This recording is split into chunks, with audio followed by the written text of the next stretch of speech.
अजित पवारांचे आमदार पवारांकडून फुटले. 35 आमदार पवारांकडे परत ना? विलिनीकरण नको म्हणणाऱ्यांची संख्या घटली. पवारच नेतृत्व करू शकतात. आमदारांचा एक सूर. दिल्लीच्या गोटात हालचाली वाढल्या. विलिनीकरण झालंच तर पहिली विकेट तटकरे आणि पटेलांची जाते. लिहून घ्या. सुनेत्रा पवार पवारांना धरून चालतील. हालचालींचा अंदाज. नेमकं घडलंय काय? दीड वर्षाभरापूर्वी मूळ राष्ट्रवादीला लागलेली ओहोटी आता भरतीच्या रूपात समोर येतेय. ज्या नेत्यांच्या भरोशावर आमदारांनी बंड केलं तोच नेत्या अर्ध्यावरती डाव सोडून निघून गेल्यानं राष्ट्रवादीचे आमदार, पदाधिकारी आणि कार्यकर्ते अजूनही तो धक्का पचवू शकलेले नाहीत. काही बोटावर मोजण्याइतकेच एकादुक्का नेते सोडले तर 41 पैकी बहुसंख्य आमदार मूळ राष्ट्रवादी म्हणजे शरद पवार, सुप्रिया सुळे, रोहित पवार यांच्या नेतृत्वाकडे झुकताना दिसतायत.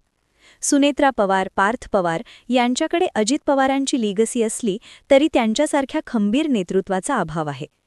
आत्ताच्या बदलत्या राजकीय समीकरणांमध्ये टिकाऊ धरू शकेल असा चेहरा सध्या अजित पवार गटात नाही. पटेल आणि तटकऱ्यांसारख्या नेत्यांवर भाजपचा शिक्का लागल्यानं सर्वसामान्य कार्यकर्त्यांमध्ये त्यांच्याविषयी संशयाचं वातावरण आहे. त्यात रोहित पवार यांनी अजित पवारांच्या अपघाताबाबत या दोन्ही नेत्यांभोवती निर्माण केलेलं संशयाचं वातावरण अधिक तीव्र स्वरूपाचं आहे. या सर्वाचा परिपाक म्हणून अजित पवार गटाच्या आमदारांमध्ये प्रचंड अस्वस्थता पसरली. भविष्यात ते पुन्हा शरद पवार, सुप्रिया सुळे यांचं नेतृत्व स्वीकारू शकतात. किंबहुना तशा गुप्त हालचाली देखील सुरू झाल्याची चर्चा राजकीय वर्तुळात आहे. अजित पवार गटाचे आमदार शरद पवार गटात जाण्याची नेमकी कारणं काय ते थोडक्यात बघणार आहोत. 1. रोहित पवार यांनी निर्माण केलेला संशय. आमदार रोहित पवार यांनी अजित पवार यांच्या विमान अपघातामागे घातपाताचा संशय व्यक्त केला. त्यांनी पुराव्यांच्या आधारे प्रफुल्ल पटेल आणि सुनील तटकरे यांच्या भूमिकेवर प्रश्नचिन्ह उपस्थित केलेत. अपघातापूर्वी ते काही महत्त्वाचे पुरावे समोर आणलेत. रोहित पवारांच्या दाव्यानुसार 27 जानेवारीला अजित पवार मुंबईहून बारामतीला कारनी जाणार होते. मात्र प्रफुल्ल पटेल यांचा फोन आल्यानं तसेच सुनील तटकरे यांच्याशी चर्चा करण्यासाठी ते थांबले, ज्यामुळे त्यांना उशीर झाला. दुसऱ्या दिवशी त्यांनी विमानानं जाण्याचा निर्णय घेतला.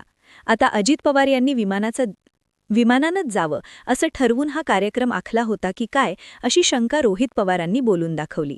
दुसरा मुद्दा, विलिनीकरणाला विरोध. अजित पवारांना दोन्ही गट एकत्र आणायचे होते असे दावे होत असताना पटेल आणि तटकरे यांनी मात्र विलिनीकरणाचा विषय अजेंड्यावर नसल्याचं स्पष्ट केलंय.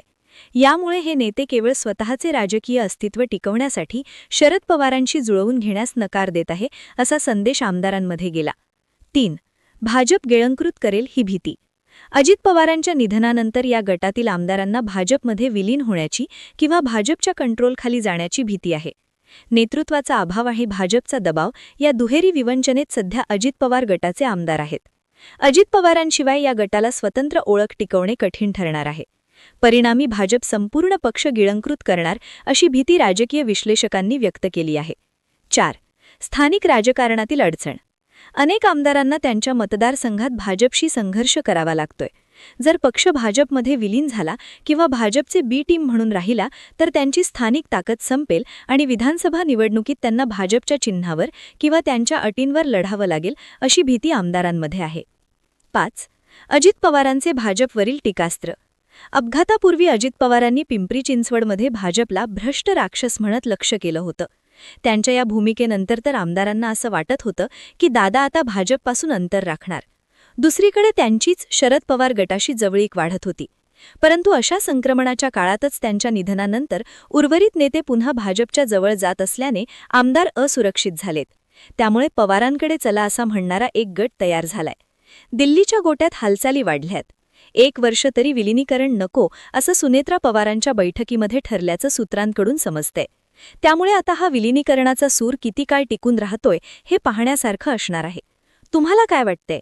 आमदारांनी पुन्हा पवारांकडे जावं की सत्तेसाठी भाजपसोबतच राहावं ते आम्हाला कमेंट करून नक्की सांगा. आणि व्हिडिओ आवडला असेल तर लाईक नक्की करा.